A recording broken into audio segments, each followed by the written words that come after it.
আসসালামু আলাইকুম ওয়া রাহমাতুল্লাহ। প্রিয় দর্শকবৃন্দ, আপনাদের সবাইকে স্বাগতম তাওহিদ অ্যান্ড ইসলাম ইন্সপায়ারে। ভাই ও বোনরা, আজ আমরা এমন একটি দোয়া নিয়ে কথা বলবো যেটা শুধু একটি দোয়া না, এটি নবী সাল্লাল্লাহু আলাইহি ওয়াসাল্লামের শেখানো, এটি ইস্তেগফারের সেরা রূপ, এটি একজন বান্দার সম্পূর্ণ আত্মসমর্পণের ভাষা। এই দোয়ার নাম সাইয়্যিদুল ইস্তেগফার। ভাই ও বোনরা, আমরা সবাই গুনাহ করি, ছোট ভুল, বড় ভুল, জেনে না জেনে।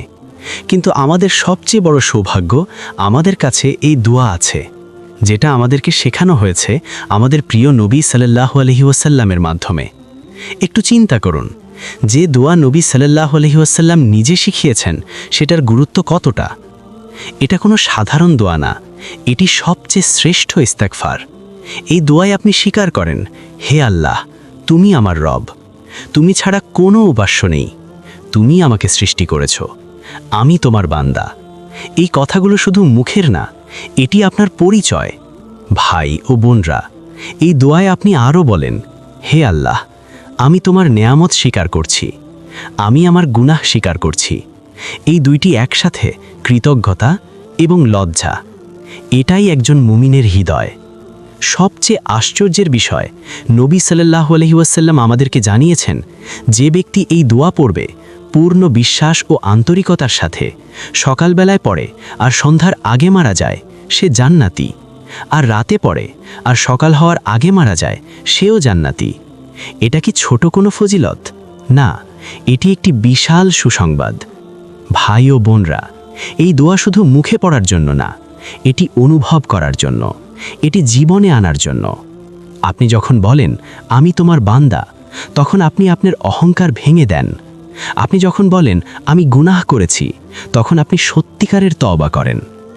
আজ যদি আপনি কষ্টে থাকেন, এই দোয়া পড়ুন। আজ যদি আপনি গুনাহে ডুবে থাকেন, এই দোয়া পড়ুন। আজ যদি আপনি নিজেকে হারিয়ে ফেলেন, এই দোয়া পড়ুন, কারণ এই দোয়া আপনাকে ফিরিয়ে আনবে।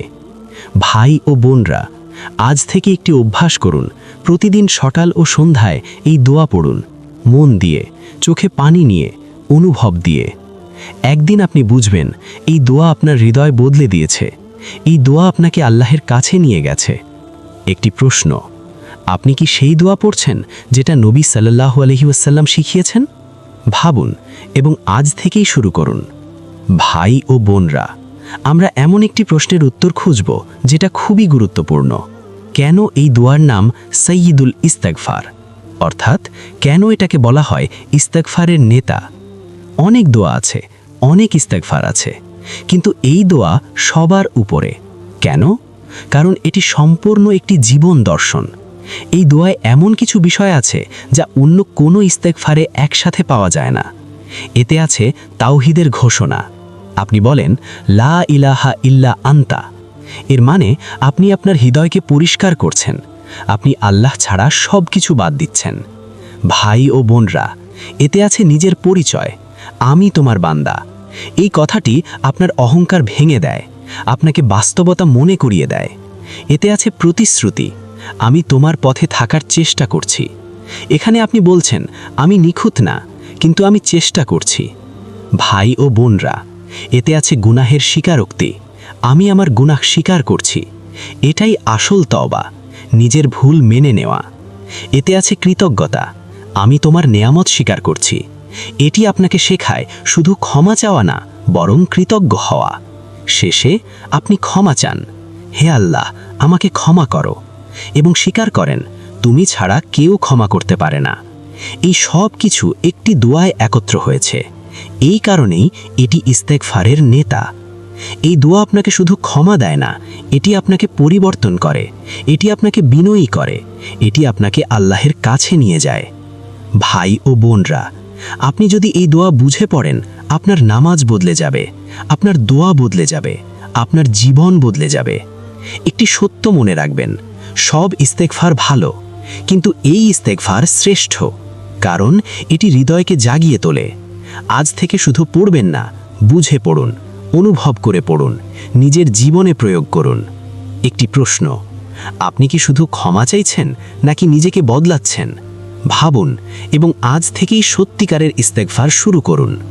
আমরা জানি সৈয়দুল ইস্তেগফার একটি মহান দোয়া। আমরা এটাও জানি এর ফজিলত অনেক বড়। কিন্তু আজকের গুরুত্বপূর্ণ প্রশ্ন, কিভাবে এই দোয়া পড়লে সত্যিকারের উপকার পাওয়া যাবে? ভাই ও বোনরা, শুধু মুখে পড়লেই কি হবে? না, সঠিকভাবে পড়তে হবে, অনুভব নিয়ে পড়তে হবে, হৃদয় দিয়ে পড়তে হবে। প্রথম ধাপ, নিয়ত ঠিক করুন। আপনি কেন এই দোয়া পড়ছেন? শুধু অভ্যাসের জন্য, নাকি সত্যি আল্লাহের কাছে ফিরে আসার জন্য? যদি নিয়ত পরিষ্কার হয়, দোয়ার প্রভাব বদলে যাবে। দ্বিতীয় ধাপ, ধীরে পড়ুন। আমরা অনেক সময় তাড়াহুড়ো করি, কিন্তু এই দোয়া ধীরে ধীরে পড়ার জন্য। প্রতিটি শব্দে থামুন, অনুভব করুন। ভাই ও বোনরা, তৃতীয় ধাপ, অর্থ বুঝে পড়ুন। আপনি যদি না জানেন আপনি কি বলছেন, তাহলে হৃদয় কিভাবে অনুভব করবে? তাই চেষ্টা করুন প্রতিটি লাইনের অর্থ জানুন। চতুর্থ ধাপ, নিজের গুনাহ মনে করুন। যখন আপনি বলেন আমি গুনাহ স্বীকার করছি, তখন আপনার জীবনের ভুলগুলো মনে করুন। আপনার চোখে পানি আসতে দিন। পঞ্চম ধাপ, নির্জনে পড়ুন, একান্তে, শান্ত পরিবেশে, যেখানে শুধু আপনি আর আল্লাহ। এই অবস্থায় পড়লে দোয়ার শক্তি বাড়ে। ভাই ও বোনরা, ষষ্ঠ ধাপ, নিয়মিত পড়ুন। একদিন পড়লেন, তারপর ভুলে গেলেন, এতে পরিবর্তন আসবে না। প্রতিদিন পড়ুন, সকাল ও সন্ধ্যায় পড়ুন। একটি সত্য মনে রাখবেন, ধারাবাহিকতা সবচেয়ে বড় শক্তি। আপনি যদি এইভাবে দোয়া পড়েন, আপনার হৃদয় নরম হবে, আপনার গুনাহ কমবে, আপনার জীবন বদলাবে।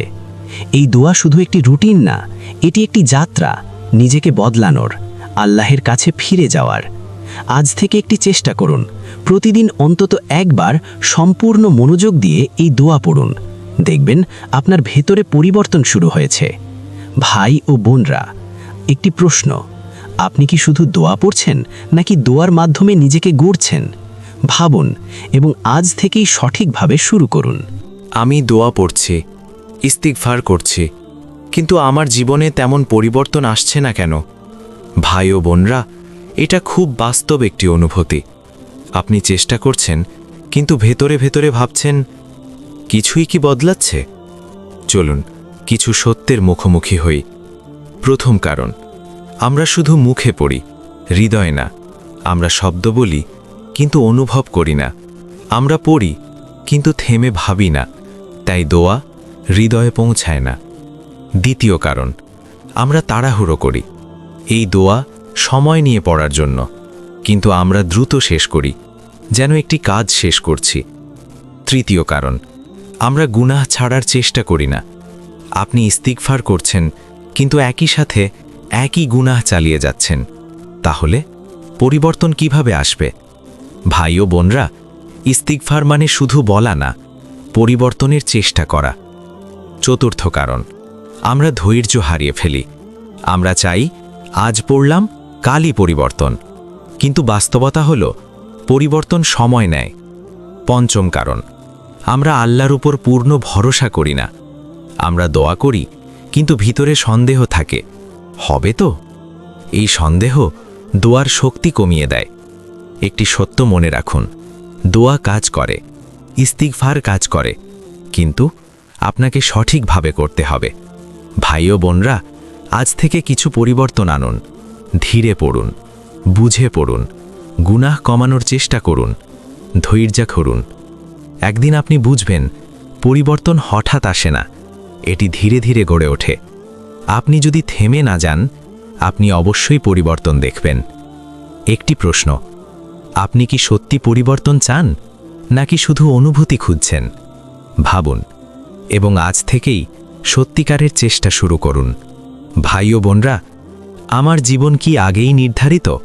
তাহলে ইস্তিগফার করলে কি বদলাবে? এটা একটি গুরুত্বপূর্ণ প্রশ্ন, এবং এর উত্তর আপনার ঈমানকে আরও শক্ত করতে পারে। হ্যাঁ, তাকদীর আল্লাহ নির্ধারণ করেন, কিন্তু একই সাথে আল্লাহ আমাদের দোয়া এবং ইস্তিগফারের শক্তিও দিয়েছেন। ভাবুন, আপনার সামনে দুটি পথ। একটি পথ গুনাহ, অবহেলা, দূরত্ব। আরেকটি পথ তওবা, ইস্তিগফার, ফিরে আসা। আপনি কোন পথ বেছে নেবেন সেটাও আপনার তাকদীরের অংশ।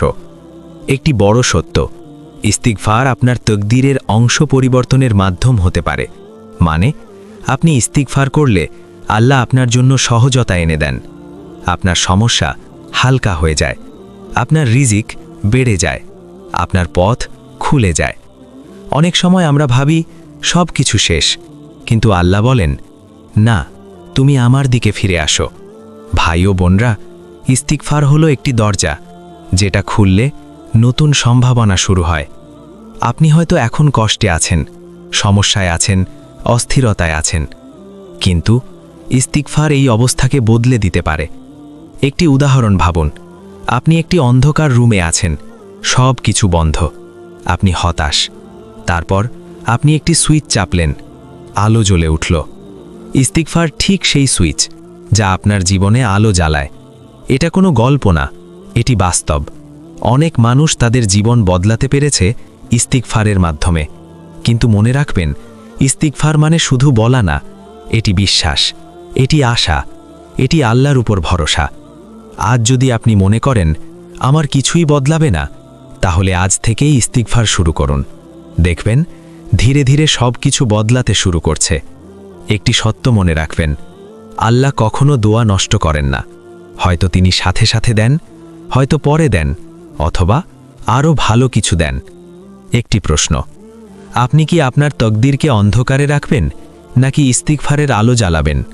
ভাবুন এবং আজ থেকেই শুরু করুন। ভাই ও বোনরা, গোপন গুনাহ, হ্যাঁ, এমন কিছু ভুল যা কেউ জানে না, মানুষ না, পরিবার না, বন্ধুরা না, কিন্তু আল্লাহ জানেন। ভাই ও বোনরা, আমরা অনেক সময় বাইরে ভালো থাকি, মানুষ আমাদের ভালো ভাবে, আমরা হাসি, আমরা স্বাভাবিক থাকি, কিন্তু ভেতরে এমন কিছু গুনাহ থাকে যা আমাদের কষ্ট দেয়, যা আমাদের লজ্জিত করে। এই গোপন গুনাহ আমাদের হৃদয়কে ধীরে ধীরে দুর্বল করে, দোয়ার স্বাদ কমিয়ে দেয়, নামাজে মন বসতে দেয় না, ভিতরের শান্তি কেড়ে নেয়। সবচেয়ে বড় প্রশ্ন, ইস্তিগফার কি এই গোপন গুনাহ মুছে দিতে পারে? উত্তর হলো হ্যাঁ, পারে।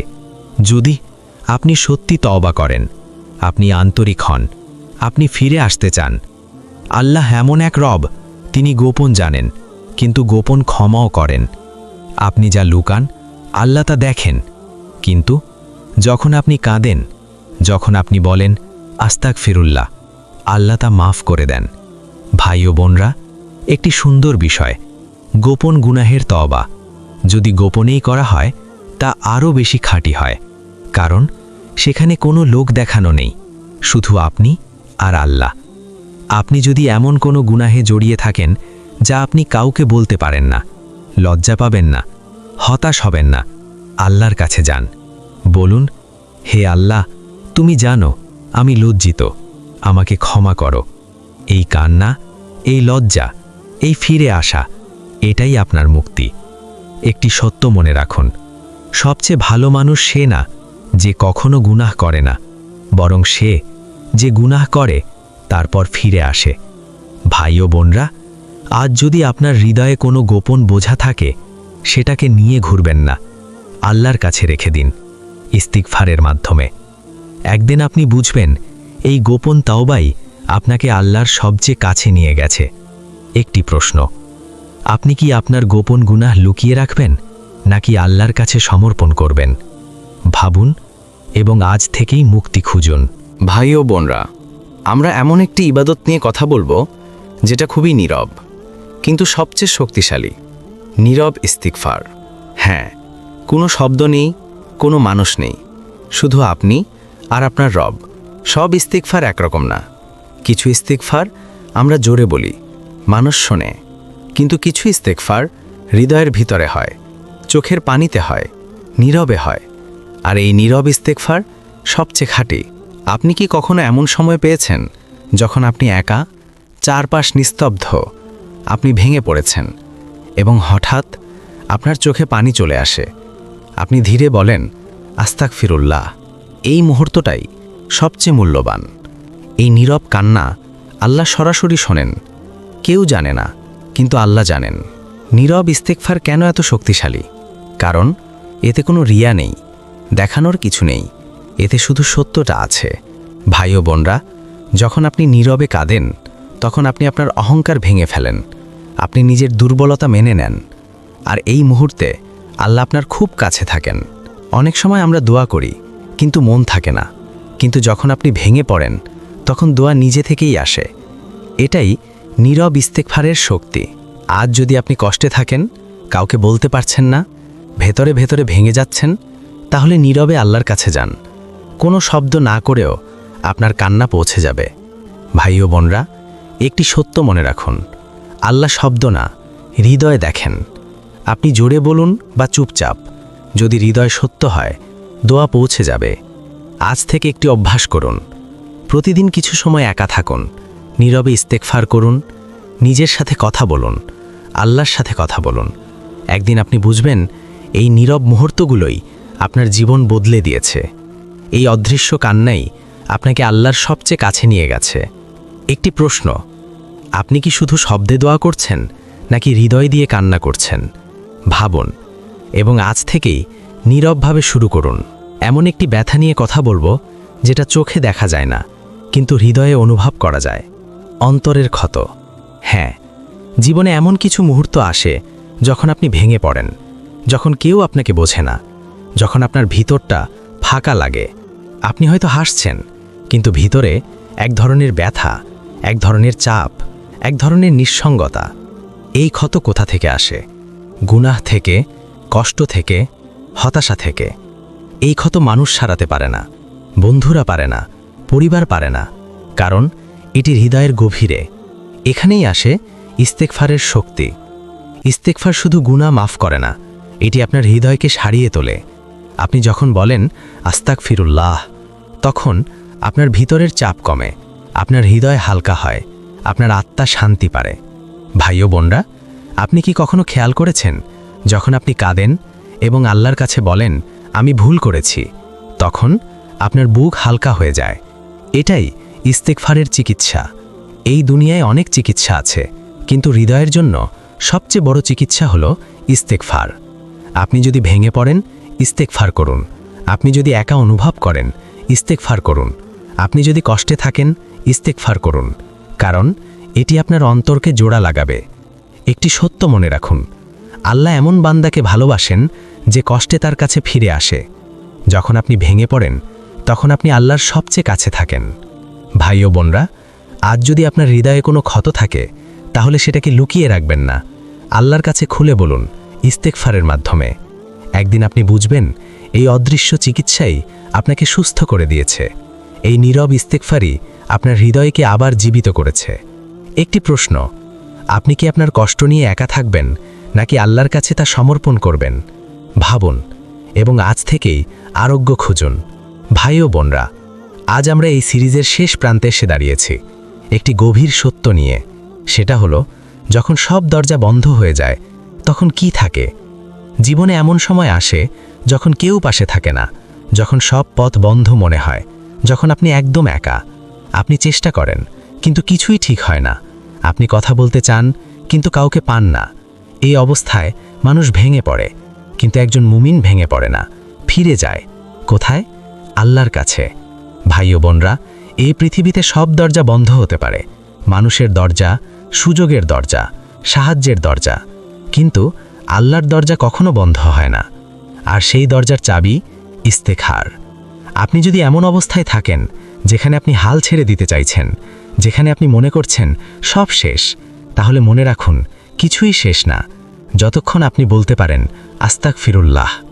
একটি শব্দ আস্তাগফিরুল্লাহ আপনার অন্ধকার ভেঙে দিতে পারে, আপনার কষ্ট হালকা করতে পারে, আপনার পথ খুলে দিতে পারে। ভাই ও বোনরা, এই সিরিজের শুরু থেকে আমরা শিখেছি ইস্তেগফার শুধু একটি শব্দ না, এটি একটি শক্তি, এটি একটি আলো, এটি একটি ফিরে আসা। ভাই ও বোনরা, আজ শেষ দিনে একটি সিদ্ধান্ত নিন, আমি ফিরে আসব, আমি তওবা করব, আমি ইস্তেগফারকে আমার জীবনের অংশ বানাবো। একদিন আপনি পেছনে তাকিয়ে দেখবেন এই ছোট্ট সিদ্ধান্তটাই আপনার পুরো জীবন বদলে দিয়েছে। শেষে একটি কথা, আপনি কখনো একা না, আল্লাহ সবসময় আছেন, শুধু আপনি তার দিকে ফিরুন ইস্তেগফারের মাধ্যমে। ভাই ও বোনরা, এই সিরিজ এখানেই শেষ, কিন্তু আপনার নতুন যাত্রা আজ থেকেই শুরু হতে পারে আল্লাহর দিকে, তওবার দিকে, শান্তির দিকে। যদি এই সিরিজটি আপনার হৃদয় ছুঁয়ে থাকে, লাইক করুন, কমেন্ট করুন আস্তাগফিরুল্লাহ। শেয়ার করুন, কারো জীবনে পরিবর্তনের কারণ হতে পারে।